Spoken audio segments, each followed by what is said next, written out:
Welcome once again to another episode of the Random Access Podcast, brought to you by rapodcast.net. This is episode 795, recorded live on May 25th, 2024. And here are your hosts. The man who taught me about Towel Day, Dave Play. Hey, hey. And the man who is going to wish Dave a happy Towel Day, Andy Lowe. Hi. Towel Day. We had talked about this on the podcast. Towel Day. How many years ago? It was quite recently, I do believe. I swear you were the one who told me about this. Towel Day? Towel Day. Today is Towel Day. Okay. Towel Day is celebrated on May 25th as a tribute to Doug Adams. Fans openly carry a towel with them. Andy, I don't think this was me. Are you sure? I'm pretty sure. I do not remember Doug Adams being born on the 25th of May. No. This was 2 weeks after his death. Tribute to the day fans. Okay. I still don't remember this. Well, shit. I don't know who did tell you about Towel Day. I don't think it was me. Well, who told me about it? Because there's only so many people around that I talk to on a regular basis who are Adams fans. So... Did you hear about it online? Maybe? Question mark. I don't... It's not me. All right, hold on. Let me look. I'm pretty sure. Looking at my Google history. Okay, April 6th. I had searched for Towel Day on Definitely April not 6th. Me. Definitely not that recently. I don't know why I would have even brought up Douglas Adams. That was a Saturday.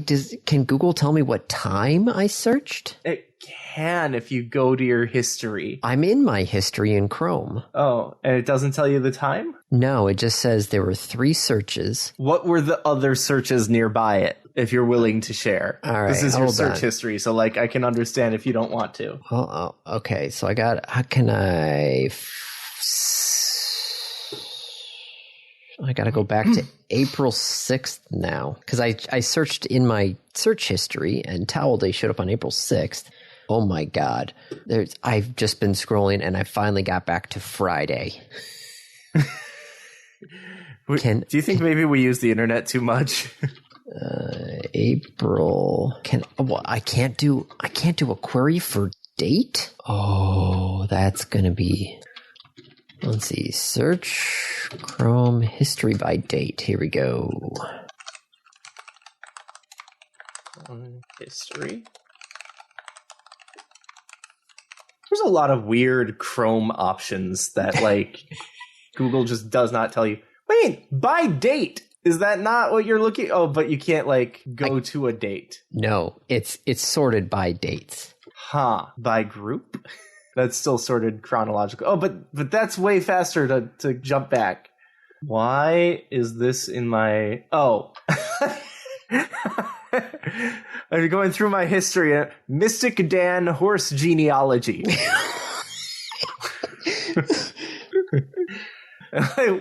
Why? And then I remembered Mystic Dan was the winner of the Kentucky Derby this year. And Laura wanted to know his history. Gotcha. So there's a reason why I have Mystic Dan horse genealogy. Although apparently I misspelled Mystic, which is to say Mystic Dan is spelled with a K. Okay, go into myactivity.google.com for everything April 6th. All right. Can I filter now? Search your activity. Towel. April 6th. Searched for Towel Day on 8:26 p.m. on Saturday. That would be prior to the recording. Who were you talking to on that day, Andy? Was that a book club? Was that a book club? Hold on. Now I got to go to look at my Google Calendar. That sounds like a book club thing. I bet you it was Jake that told you, not me. Jake or Kat or somebody. April. All right. Where's my calendar? Calendar. Thank you. April 6th. 7 p.m. March 2024. Book club discussion. So, yep. Somebody from the book club. There we go. We got there. You're like, who would have told me? I don't know, but it wasn't me. Well, now I know how to actually look through my Chrome history and then go to the other Google page in order to actually see what time I did all my Google activity. Well then, okay, we'll see how that goes. I mean, I guess we have to redo the opening because you got it wrong. Nope, we're doing it live. Okay. I mean, sort of. Like, Well, yes, but there's also editing. live to tape, except there's no tape. And there's also editing. That's true. But we do it in one take, usually. Yes. Except for those times that we don't. Except for the rare occasion where we don't. Wow, this has gone in an interesting direction, Andy. Oh. How you doing? I'm good. Good. I possibly had heat exhaustion this week, so that was fun. No, Andy, the word is not fun. Fun is something you enjoy. Yes.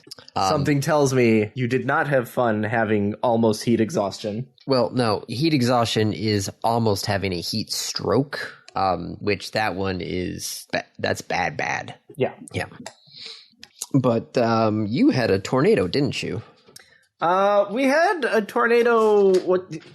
Define had.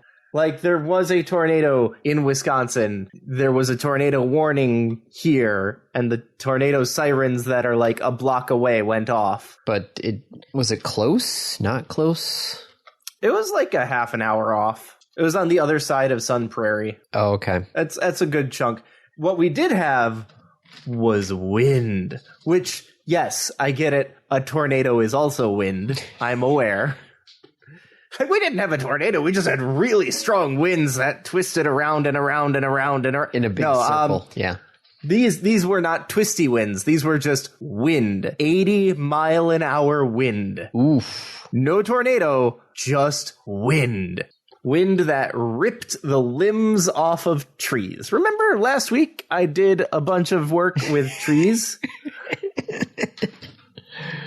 It's probably a good thing that I did, because I think some of those limbs would have come down. Yep. Just in case you're wondering, 80-mile-per-hour wind is a Category 1 hurricane type wind. Well, shit. Yeah. We don't get those in Wisconsin. No. So did you have more limbs that came down? Not on my tree. Although we did have a ton of little branches in the yard. You should have a giant oak tree in the middle of your backyard. You'll have little branches all the time. Yeah, I know. I have a giant ash tree in my front yard. And it's not nearly as big as your oak tree. I get that. No, yeah. And we have all the acorns and whatever the... I don't want to call it that, though. The what? The Kate calls it tree semen. Sap? No, it's like it's something when the oak leaves actually bloom. It's this long, stringy stuff. Huh. I have a tree that like pees on the grass in the driveway. I don't know what kind of tree it is. It has these little tiny pine cones that when it rains or when it snows, like dye the rain yellow. Oh my. And so it looks like the tree has just pissed itself. That is... Oh, it's actually an oak flower, it looks like. So yeah, so the flowers that bloom on the oak tree and then fall off go everywhere. And it's these weird stringy looking things, I think, if I'm reading this correctly. Staminate flowers, possibly? Question mark? Oh, they're male flowers. So it is tree semen. Yes. Male catkins. Oh, oaks produce both male and female flowers. So that each tree is male and female. Isn't that typical in plants? I don't know. I'm not a plant guy. As it says, the catkins have no petals. Their elongated hanging structure allows for their pollen grains to be dispersed by even a gentle breeze. So it's tree semen. Yes. I think Kate's on it. Like, Kate's got that right. I told you. I know. She's standing next to me with a victory pose. Yep. Look over Everyone calling things semen for nothing. So yes, that is all over our yard and our patio right now. I'm also got a puzzler for you, Dave. Yeah? We start with inaccurate information. We move to tree semen. And now we're on a puzzle. Yes. Because I was outside today and put that sunshade up on the patio, right? Sure. Well, I thought the sunshade that I had gotten was 20 feet by 10 feet. But you know what's not 20 feet by 10 feet? Your area? A 6 meter by 9 meter shade. 9 meter? Or no, 6 meter by 3 meter. Okay, I was gonna be like, 9 meters is a lot of, like, that's a really big thing. No. Okay. Yeah, no, this turns out was a European sunshade. And so rather than it being 20 feet by 10 feet, it was 6 meters by 3 meters. That's not too far off. Well, did you need exact measurements? Well, it turns out when I put the old one up, I had drilled eyelets into the gutter at specific intervals and correct positioning for the sunshade. And then it got a hole torn in the middle of it, so we ordered another one. This one was actually 10 feet by 20 feet. So every piece of hardware that I had installed is not right. Oops. So I'm sitting there like just looking at the sunshade going, do I either go and undo all this hardware and drill new hardware for this sunshade, or do I just go back and order the same incorrectly sized sunshade as I had last time? I'd say drill and caulk. I decided just to order the other one. It should be here June 1st. Well, okay. Because it fits, and I've got everything lined up with the eyelets in the right spots with the grommets and everything. So it should be fine. It was just one of those things where it's like, really? When you say that you have a 10 foot by 20 foot and you're basically just rounding up a 6 meter by 3 meter, because 6 meters is 19.685 feet. That's pretty close to 20 feet. Yep. So they marketed it as 20 feet. Yeah. Sounds appropriate. Sorry. Sounds super frustrating is what it sounds. Because now I've got a 10 foot by 20 foot, because we bought this at the end of last year. So it's just been sitting in the garage all winter, so I'm definitely past the 90-day return window. So if you need an actual 10 foot by 20 foot sunshade. Sunshade, 10 foot by 20. I mean, so this is a sunshade that you like put over an area, like a canopy? Yes. 10 foot by 20 foot. Yes. I need to do some measurements. Send me a picture. Okay. I will do that. Oh, are you doing measurements right now? Sort of. I'm going to the City of Madison land records. Ah. But I can do that later. Yeah. Sorry, that sucks, Andy. That sucks. It's so close, but it's so off. Yep. No, my next home improvement thing is probably going to be my gutters. Because, as you mentioned, we had a lot of wind the other day. Mm-hmm. Along with that wind, we had a lot of rain the other day. Like, a lot of rain. And I look out my front door with all this rain, and there is a curtain of water coming down from the overhang. And I'm like, that's weird. I have a gutter there. And it's not, like, dirty or filled or blocked. Like, there is a gutter there. The water was coming down, like, along the seam of the gutter. So that's probably not great. No. Now, the gutter on our garage is actually not sloped correctly. Or the whole garage has shifted, one of the two, which both of them. That's probably more likely. Yeah. So we need to fix our fence first, and then the next thing is going to be getting the gutters redone on the garage and on the back extension part of the house, so we can get the official gutter guards done on them as well. Because we have those now on the second story, so we don't have to deal with those gutters, which is nice. Owning a house sucks. Yep. Not owning a house also sucks, but owning a house sucks. Yep. There's so much that goes into it. Well, should we actually hit topics? Sure. Anything Which topic would you like to talk about? Well, yeah. Well, we can do an update on Starliner. Okay. Because that was supposed to have launched. Gone up 3 times now. Yeah. NASA. Do we have a 4th delay?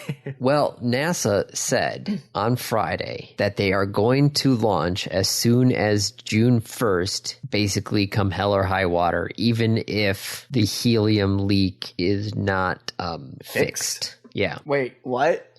So the crew, they're just going to have squeaky voices? Well, it's part of the rocket fuel, not part of their air system. But it's leaking. Well, it says extensive data reviews over the last 2.5 weeks settled on a likely cause of the leak, which officials describe as small and stable. It's a stable leak. It's a pinhole fraction. It's a pinhole leak. During these reviews, engineers also built confidence that even if the leak worsened, it would not add any unacceptable risk for the Starliner test flight to the International Space Station. So, just fix the leak. Yes. As we studied the leak, we found a design vulnerability in the propulsion system as we analyzed this particular helium leak, where for certain failure cases that are very remote, we didn't have the capability to execute the deorbit burn with redundancy. So they know there's a problem, but they said how to fix it. They basically think that the leak is a defect in a rubber seal about the size of a button on a shirt. Make a better rocket. Yes. So they think it is not a safety of flight issue. So they are, even if the leak is still there, they think it will be fine during ascent and in the rest of the flight. And it should be okay to run the test because they know what the problem is. Stick like some duct tape over it. Well, they know what the problem is. And rather than having to basically take everything apart and fix it. Deconstruct the rocket. Yeah. Yes. Which would be quite involved, says Boeing's vice president and program manager for Starliner. Well, yes, no, it would be quite involved to disassemble your... To take apart a rocket. Yes. It would be involved. Yeah, Yes. I can agree. Yes, all of this would probably take at least several months and could delay other flights to the ISS. So they're just going to accept the leak for this flight and fix it on the next one. Oh, God. Can you imagine being one of those astronauts right now? You're putting me on a leaky rocket. Yes, but we know where the leak is, and the leak seems to be stable, so we can Seems plan. to be. Yeah, we can plan for it. Have we tested it? We think it'll be fine during the actual usage of the rocket, so there shouldn't be any problems. If I were the commander of that flight, I'd be like, no, make a better rocket.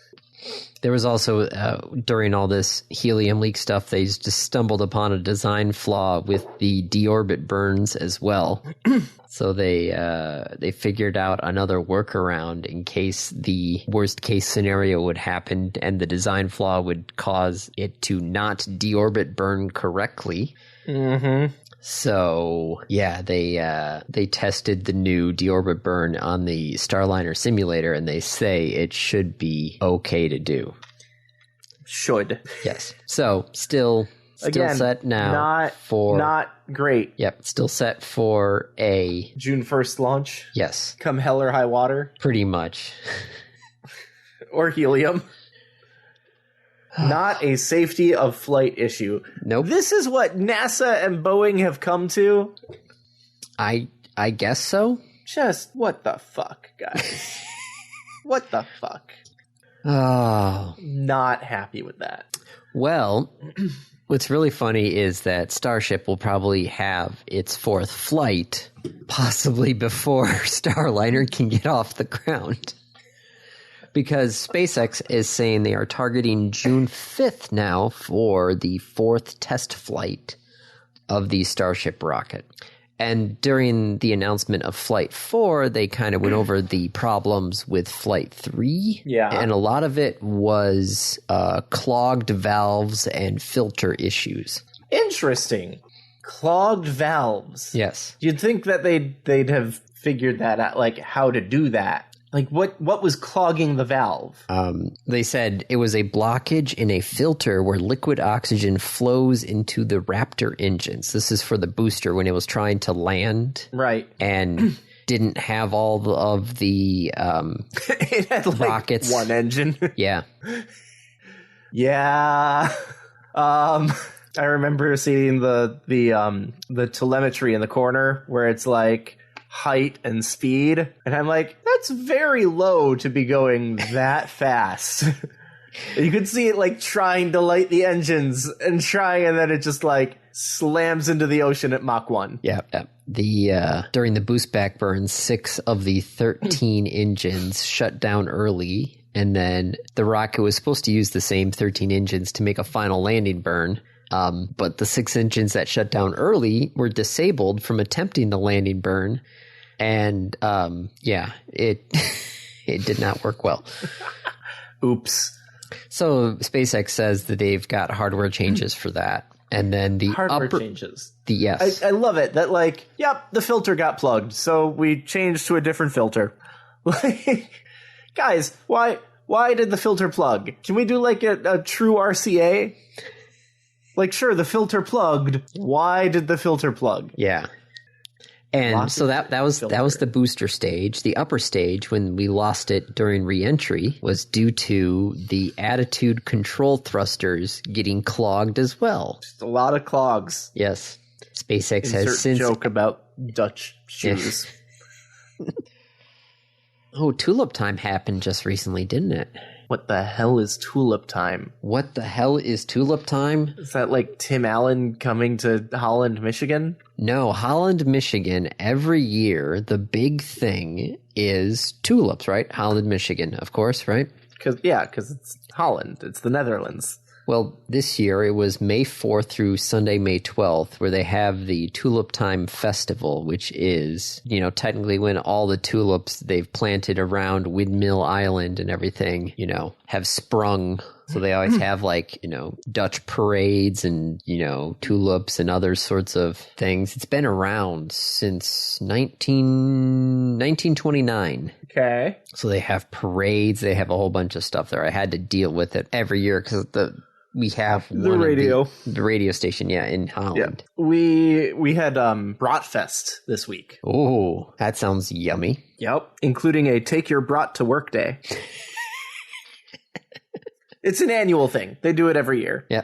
There's like a huge drive-through where you go and you buy brats and then you take them to work and eat them. Sounds good. So, all right. So SpaceX is moving along with Starship. Yep. NASA and Boeing are fucking up Starliner. Well, this one was Boeing and ULA, because the ULA is the actual rocket part of it. But NASA has to give approval for it to fly, don't they? Yes. So I stand by my statement. Yes. SpaceX also just recently launched the first batch of next-gen spy satellites for the National Reconnaissance Office. The government spies? Yes. But these are supposedly like mini satellites that they can basically put more spy satellites out there. And they're basically just taking over a SpaceX rideshare and just loading it with small... Just lots and lots of small satellites. Yes, that are all spy satellites. So they want to have basically like a grid, basically a Starlink grid, but spy satellites. But spy satellites, yes. Starlink grid is for communication satellites. They want their own smaller, like inner sphere or maybe outer sphere, it might be bigger, of spy satellites. Yes. God damn. Starlink is already going to screw up the night sky. The agency has not disclosed how many satellites will launch or the projected size of the new constellation, but they are going to plan to quadruple its number of satellites in space. Yeah, of course they are. Because it's super cheap to go up there right now. Yep.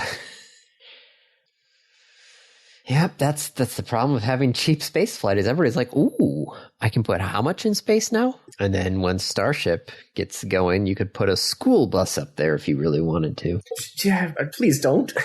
Yeah, no, don't. Word of the wise, do not put school buses into space. Well, also, like, what a waste of money. Well, what else we got here that's not...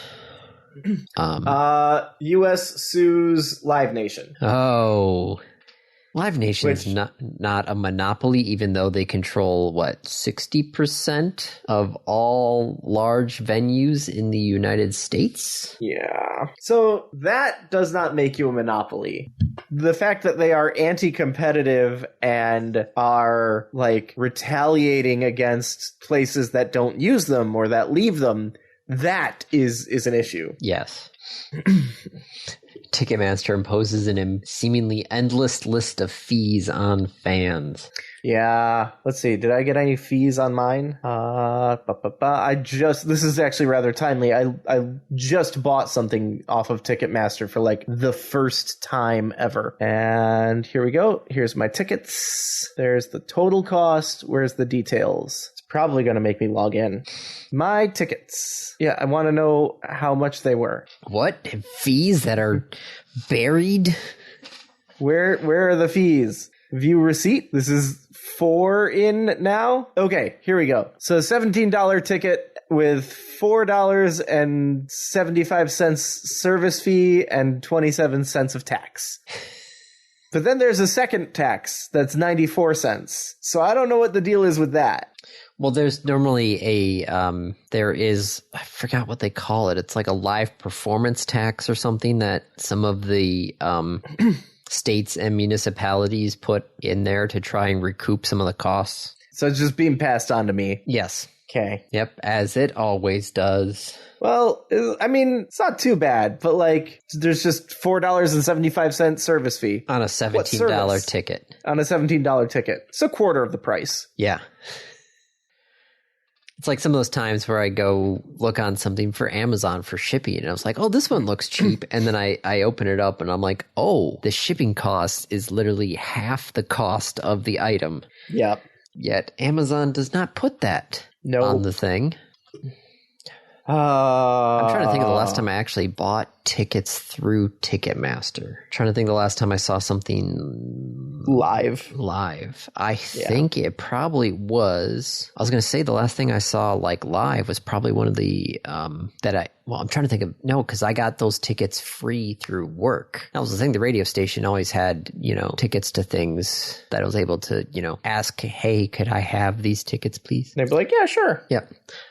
I honestly don't remember the last time I actually paid for tickets to go see some sort of live event. I went to the movies and I paid the $2.50 fee in order to use the app, it seems, rather than, going to the movie theater itself and buying the ticket. The theater here waives the fee if you're a member of the movie, if you have a rewards club thing, which is free.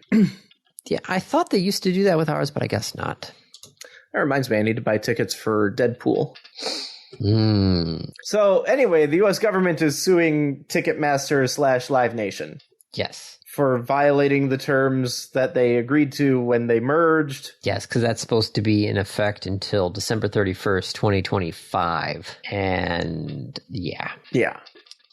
Well, speaking of other random prices, T-Mobile says that they are going to be increasing the monthly prices on some of the older plans, which I thought I was going to get notified about, but I have yet to be notified about this because I have an extremely old plan on T-Mobile, probably 20 years old. You're the kind of person that they're like, just switch already. Yeah. But I have 2 lines, phone and internet it's speaking of fees added, 10 years ago it was $82 and now I'm up to $89 for the 2 lines for phone and internet. For For fees? Well, no, total price. Total price. Okay. I'm like, this is a lot of fees. No, it was originally like $2 of fees, and now we're up to $9 of fees and taxes and such. Yeah. They'll probably just keep adding on to it until you switch. Well, if they can find me 2 lines for under $100, I will take it. But so far, I have yet to find that. Granted, I'll probably, once the kids at some point need phones. At some point. Mm-hmm. Yes, no, that was it's one of those things where people were like, hey, the people on the T-Mobile subreddit were going, yeah, we got some weird stuff coming down from corporate saying that, everybody needs to do this customer retention training and they're approving overtime and, leave has been canceled for this time. Well, it's like, I wonder what's going on. Well, here it is. So, this was, let's see, T-Mobile bought Sprint in 2020. So the 3 years of the don't do anything agreement to allow the merger has passed. And now T-Mobile is increasing the prices. Oh. And once again, the U.S. is one of the most expensive mobile markets in the world. Yep, because they can. Yep. But yes, I will see if mine goes up anymore. But if not, granted, we have to go check the cost of, because T-Mobile will give you Netflix as part of one of the packages. Ooh, that's not bad. No, so I'll have to see what, at some point I'll have to do the math and figure it out. But right now it's, 2 lines for under $100. Yeah, but Netflix also keeps raising their price. Yep, that's the other thing I got to check. But yeah, no, it was like, T-Mobile's not going to do anything with their prices for 3 years. 3 years are up. Time to do something with the prices. Yep. Well, other mergers and such, IGN has picked up the Gamer Network. The hell is the Gamer Network? Well, gamesindustry.biz, Eurogamer, Rock Paper Shotgun, VG247, Dicebreaker. I know some of those names. Yep. Well, so IGN just acquired them. Yep. That's... And they did not waste much time because this article was posted on the 21st on Tuesday, and there were... I go to gamesindustry.biz because the editor always did a week in review article where he kind of hit his highlights, and he just gave his, Did you just steal a bunch of his stuff for the show? Well, no, he summarized his own website. Okay. So that was my first go-to to see, hey, did I miss anything? Went into the articles. Got it. Then I would go to the articles and, but that was my first going, okay, I heard about X, Y, and Z, but I did not hear about this one. Let me look at that article. Okay. And I went there and there was no thing. So I went to his social media feed, and he's like, hey, if anybody's looking for my article, I've been fired. Oops. So yeah, they've already let go a lot of the editors on these sites. That's never a good thing. So, yep. That's where what's their name? Second Wind? The entertainment group. That's the one. Yeah, the one that got spawned from The Escapist. Ah. When The Escapist fired their editor in chief, and then all of a sudden their entire video staff went with him. Oops. Yeah. Yeah. I don't like this trend towards mergers. I really don't. Yeah. Especially in media. Yes. Like, of all the things, of all the industries to like, maybe not have it all controlled by one person, media. Okay, I'm going to play devil's advocate a little bit because I spent a decade of my life working in media. Yep. For over a radio station. Over a dozen radio stations that used to be owned by multiple groups. Yep. And were then bought by one group. So we could see the cost savings by, the scale, right? Right. You could scale up. You could do a lot of things. You could move multiple separate things together. So I can... Especially when you only have to pay one person to broadcast on 10 different stations. Sure. Well, but that doesn't, that reduces the amount of choice. Well, no, there was still choice. Each of the stations still... Let's say a story came out about the owners of the station. Yes. And now, because they own all of the stations, that story does not get played. Yep. Yeah, no, I could see that. Or the fact that somebody knows somebody at MLive and posted quite a flattering puff piece about them and the fact that they were planning on selling some restaurant that they were working at. And having been to that restaurant, you're like, no, this article is entirely wrong. Did this author do any research? But then there is nobody else to talk to outside of MLive. Heck, there's not even really anybody to talk to in MLive about how bad their journalism is. Yep. Yeah. It's a dangerous time. I don't know that it's ever been more important to have media literacy and your own ways of sanitizing what you hear. Maybe not sanitizing. Sanitizing might be the wrong word, but for interpreting and understanding what you're hearing. Yeah, there's a lot out there that's we say while we are recording a podcast that gets published out to the public. Yes, but check I do your not... sources, including ours, because we only we sort of check, but we're not making phone calls. Andy and I are not journalists. We're nerds. But we post all of our links that we talk about. So yep. If you want to check our sources, there they are. I've got your receipts. Usually. Did you ever use ICQ, Dave, or no? Yeah, that was a chat application in the early 2000s. Yeah, back in the AOL and MSN Messenger time. Yeah. Yeah, wasn't Jabber was the ICQ protocol? I think Google Chat used it for a while as a protocol. Oh my goodness. Well, the Russian company VK, who has basically been running ICQ since 2010, says that ICQ will stop working on June 26th. I wasn't aware it was still working. I wasn't either. What was the name of that app? Trillion. Yes. You're welcome. Next time when Dave reads Andy's mind. God, that was the thing to have, because that had ICQ, MSN, AOL, Google Chat. Did it have IRC2 in it as well, or no? I think there was a way to do it, but it wasn't great. You were better off using MIRC. Yep. Oh, I switched from MIRC to Tiny. Who do I have on here? Wait, do you still have IRC? Hold on, let me look. Didn't all of IRC move to Discord? Possibly. I look up IRC on my computer and it gives me the Indian Railway Catering.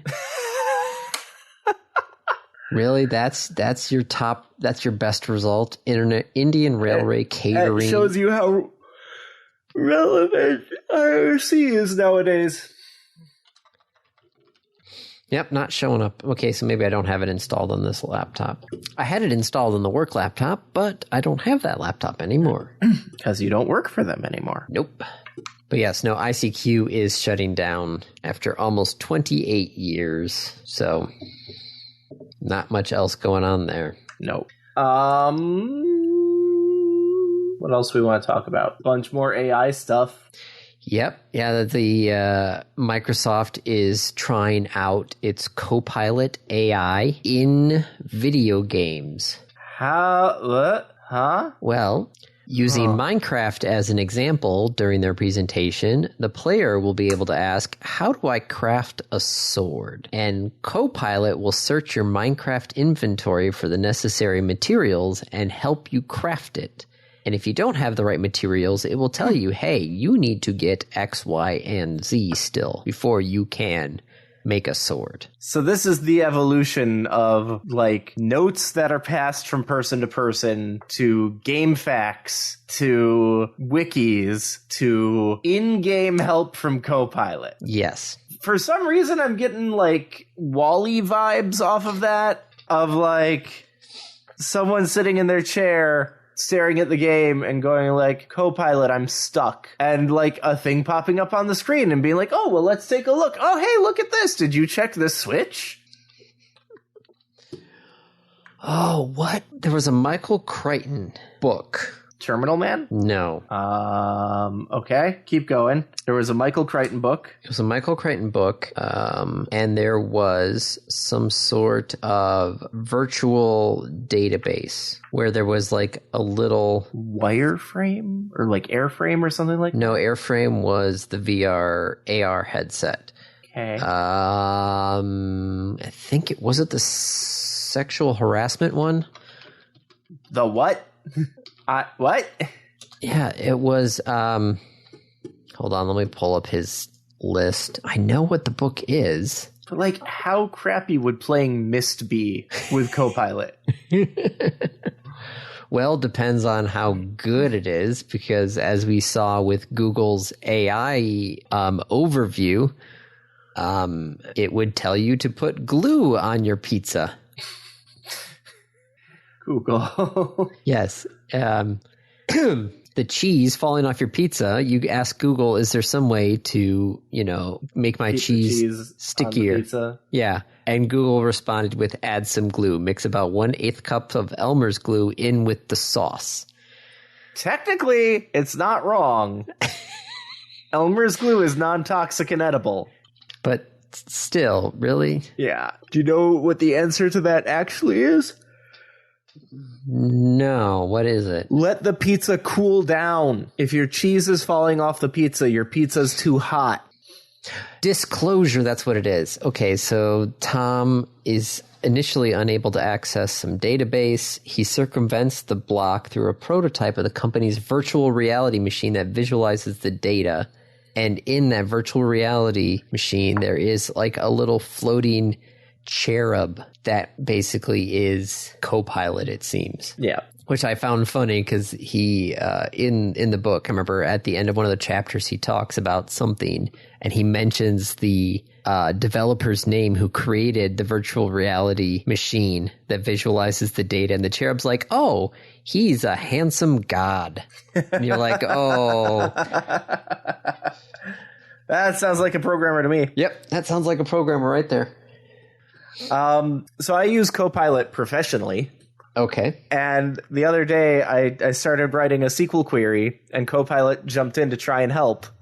And so I my query, all I had written was like select top 1 star, and that was it. And Copilot jumped in with from dbo.table where value equals 1. You're going to have to explain this one to me because if you were to do a demonstration of SQL in a textbook without actually having a database there, and all you wanted to do was say like, here's what the syntax looks like, that's what it would be. Oh, so it took the... It didn't say from dbo dot, like a table in my system that I'm not telling you the name of because that's intellectual property. Yep. It literally said dbo dot table where value equals 1. Well, I showed you this one, but I gotta talk about how the fact that, I was in the process this week of installing radios into a bunch of unmarked police cars. Mm-hmm. And so, these are just literally regular cars. Some of them are actually leased vehicles. So we're not really supposed to do too much modifications to them. So most of the time, I just tap into unused spots on the fuse blocks. Well, I got a 2024 Jeep Grand Cherokee. And so be aware, Michigan, there's a 2024 Jeep Grand Cherokee that's an unmarked police car. Out of the how many are on the road, probably? Somewhere in Michigan. Somewhere in Michigan, there is one car that is... At least one. So... Normally, I would look in the owner's manual for where the fuse block was, because I could not find it. So I Googled, first off, I Googled actually what the fuse size was, because it turns out there are 4 sizes now for car fuses. So I asked Google what the size of the fuse was before even asking where the fuse block was. And it responded that the Jeep Grand Cherokee has 2 fuse blocks, the engine compartment and the passenger compartment. And then in the next line, it said the engine compartment fuse block is located in the engine. The engine compartment. And the passenger fuse block is located inside the passenger compartment. And I'm like, 1, that wasn't even the question I was asking. And 2, that was the most non-answer that you could possibly give me. Bri sent me one, I think yesterday, and I'm pretty sure it's fake. Like, it's 100%, not even pretty sure. I know that it's fake, because there's no way that it's real. But it's someone talking to ChatGPT, and, you know, there's some code above, and they say, hey, the code that you sent me doesn't work. And then ChatGPT's response is, it works on my machine. Oh, that's a good one. You're like, now it has become a programmer. Yeah. Like, so it doesn't work. Oh, it works for me. Supposedly, Google is basically taking all of these silly AI answers that AI Overview is coming up with that they're finding on social media. Just flat out removing them. Just manually removing them one at a time. I got bad news for you. When you're doing something with a generative AI, that's not going to work. Well, I think they're just removing the prompts that are giving the response, but still. Wait, Google's Gemini video search makes a factual error in the demo? Oh, because it told the film camera was jammed, and so they said open the back door and gently remove the film if the camera is jammed. Well, yeah, if you don't care about your photos. Nothing about do this in a dark room. Yep. Oops.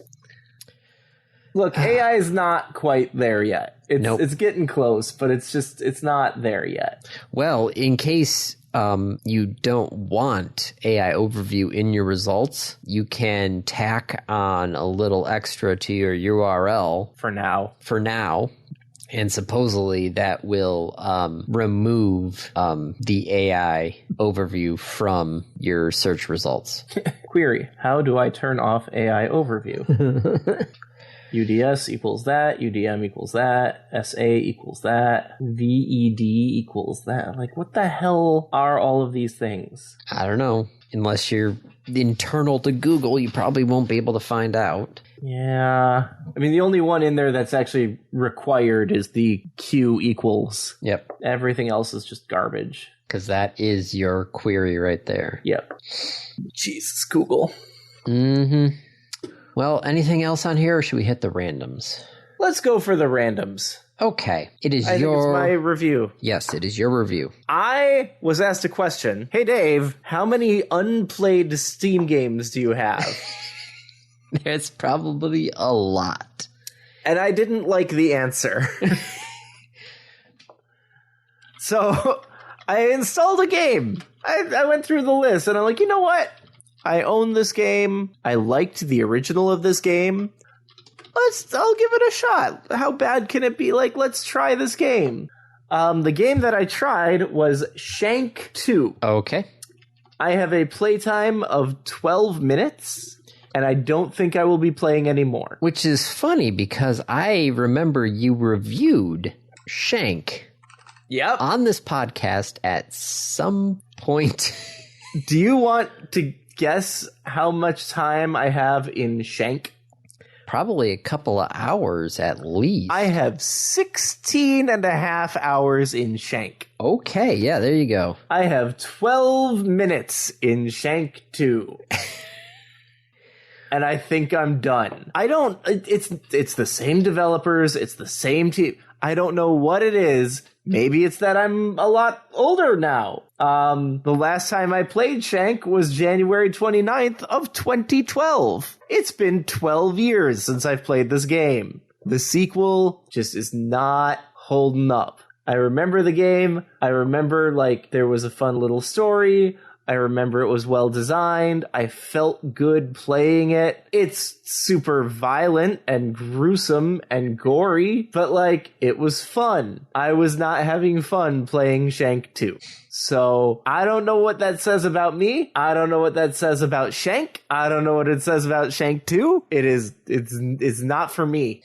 Well, that was just like, what was that really weird? Oh, yeah, 12 minutes where I just started playing it, and I'm like, this premise, we thought I would be something that I would enjoy, but it's just not working for me. Yep. And, like, maybe I'd like the story if I played a little more, but I'm okay not knowing that. Maybe I'll just go wiki, like, Shank story. That's that. That is literally the review.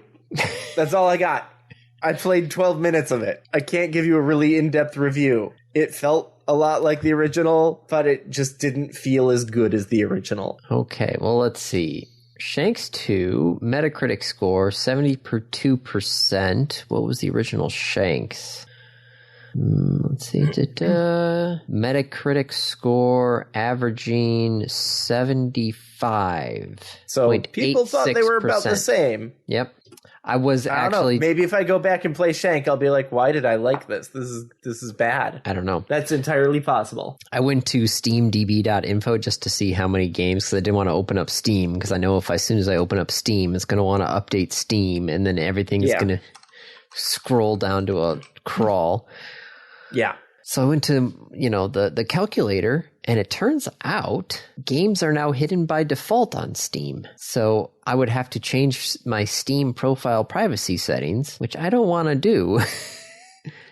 So I don't know. Especially I do know right now. Yeah. I do know right now, though, I have 393 games owned on Steam. That's all it will tell me. It will tell me that I have 393 games owned. That's it. It will give me no other details up to that point. So, checking.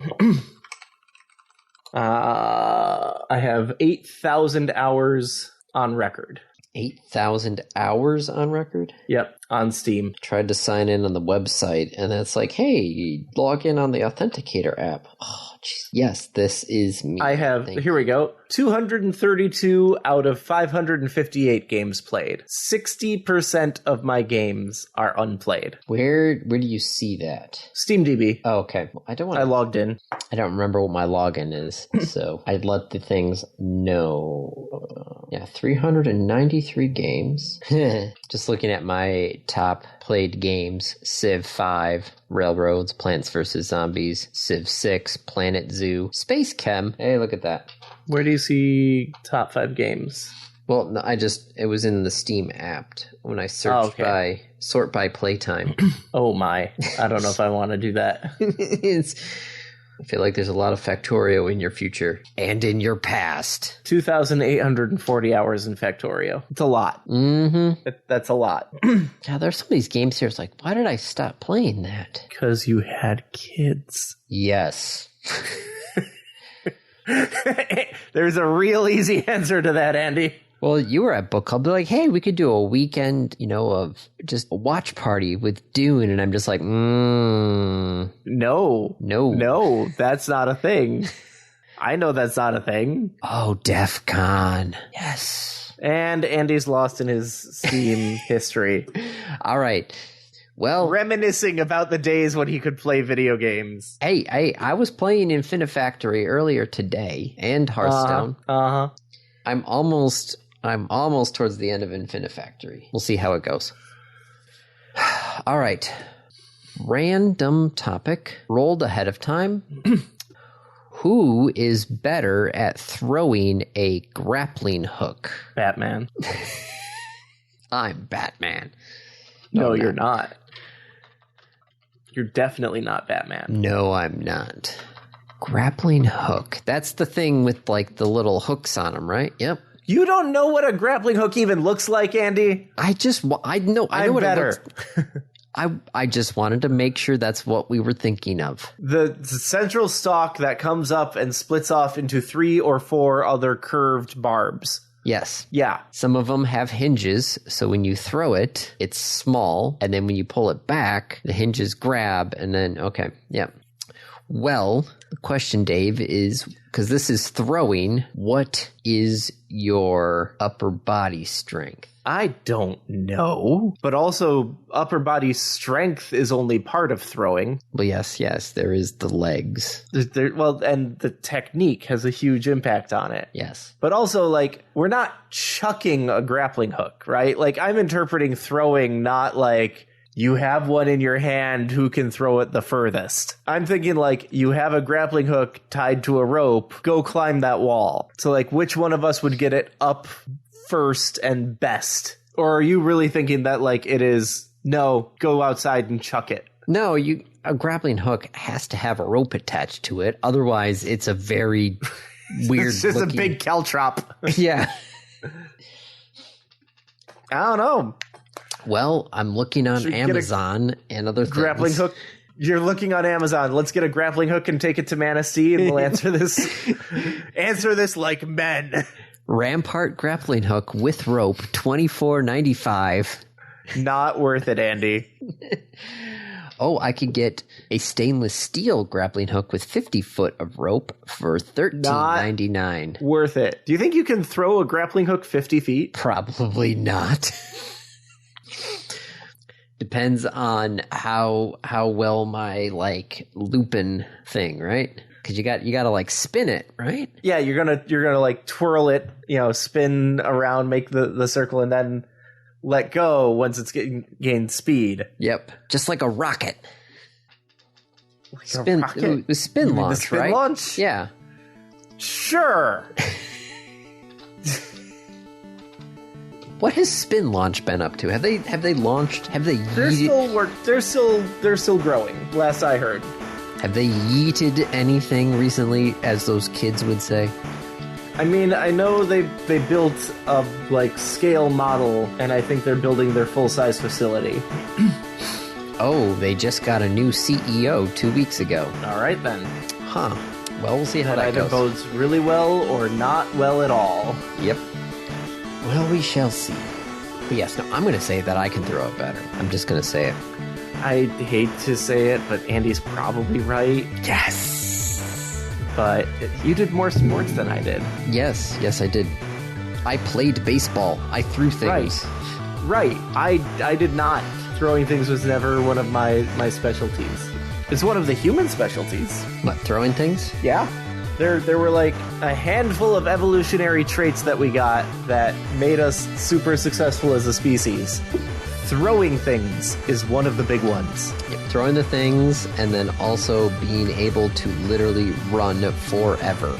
So that was the thing for that was like being able to carry water with us and like just figuring out to carry water with us. Game changer. Total game changer. But yeah, if you think about like the majority of kid activities and things that kids just do, I believe you posted a picture of your kids throwing rocks into the river. Yes, without any prompting of me at all. We're just down by the river doing geocaching, and we found the geocache. And we're by the river, and Isaac, just on his own, without any prompting, without anything at all, just sees some rocks. I said, I'm going to throw those in the river. Picks them up and throws them in the river. And then he throws the stick in the river and then watches it float down the river. And I'm like, oh my God. Because we are throwers. We're good at throwing things. We are shockingly good at throwing things. Makes us really good hunters. Mm-hmm. Being able to throw things, like ranged attacks in the natural world, really, not a lot of things can handle that. No, yeah, you don't see many animals throwing stuff at people. Yeah. Well, on that anthropology lesson? Maybe, kinda. Sorta. Evolutionary anthropology, sure. Okay. Well, on that lesson there, that's a wrap. Where the hell did I put the button to stop the record? Where's the recording? Oh, there's the recording. This has been another episode of the Random Access Podcast. If you have any questions, comments, concerns, corrections, suggestions, remarks, reviews, rebukes, retorts, or just rants, feel free to contact us. You can find us on Twitter at rapodcast, or send us an email at mail@rapodcast.net. Thank you for listening.